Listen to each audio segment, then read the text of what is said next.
தமிழக இளம் விளையாட்டு வீரர்களுடன் கலந்துரையாடிய முதலமைச்சர் மு க ஸ்டாலின் தனது பசுமையான நினைவுகளை பகிர்ந்து கொண்டார். இத்தொடர்பான வீடியோவை தனது எக்ஸ் பக்கத்தில் முதலமைச்சர் வெளியிட்டுள்ளார்.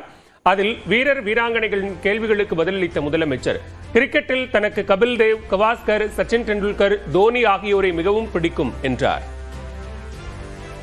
கிரிக்கெட்டை பொறுத்த வரைக்கும் கபில் தேவ் எனக்கு ரொம்ப பிடிக்கும். ஏன்னா அவர் சாதாரண குடும்பத்தில் பிறந்து படிப்படியாக வளர்ந்து முன்னுக்கு வந்தவர்.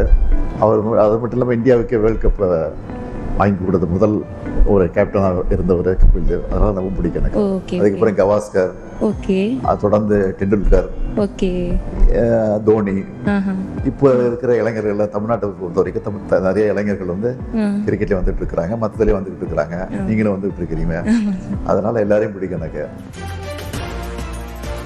பள்ளியில் முதலில் ஹாக்கி விளையாடியதாகவும் மலரும் நினைவுகளை பகிர்ந்த முதலமைச்சர் கிரிக்கெட்டின் மீது தனக்கிருந்த ஆர்வத்தை உற்சாகத்துடன் வெளிப்படுத்தினார். நான் சின்ன பிள்ளையா ஸ்கூல்ல படிச்சுட்டு இருக்கும்போது ஸ்ட்ரீட்ல கிரிக்கெட் விளையாண்டுருக்கோம்.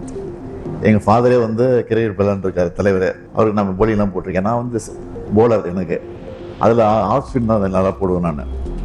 அது மட்டும் இல்லாமல் ஸ்கூலில் படிக்கும் போது பார்த்தீங்கன்னா புக் கிரிக்கெட் விளையாடுவோம். Actors, cinema actors cricket match போட்டு சேப்பாக்கில் அதுக்கு நடந்த மேட்ச்சில் நான் கலந்துக்கிட்டப்போ நான் என்னோட டீமில் எங்கள் சினிமா நடிகர் டீமில் வந்து நான் வந்து போலராக என்ன செலக்ட் பண்ணியிருந்தாங்க. 3 விக்கெட் எடுத்தப்போ. அப்படியா சார்? ஆமாம், கொஞ்சம் ஏதாவது சொல்லுங்கள் சார். டி ராஜேந்திர சன் இருக்கார், அவர் சிலம்பரசன். அவர் ஆப்போசிட் டீம் விளையாண்டாரு. நடிகர் நெப்போலியன் விக்கெட்டு, இன்னொருத்தர் சரியாக போல 3 விக்கெட் எடுத்தாங்க. தோனியின் தலைமை பண்பு தனக்கு மிகவும் பிடிக்கும் என முதலமைச்சர் தெரிவித்தார். தோனியுடைய கேப்டன்ஷிப் ரொம்ப பிடிக்கும். காரணம் வந்து ரொம்ப ஸ்மைலா, ஸ்வீட்டா, ஸ்மார்ட்டா, சைலண்டா, எந்த வித டென்ஷன் ஆகாம அவர் கேப்டன்ஷிப் பண்றாரு பாருங்க, அது ரொம்ப பிடிக்கும்.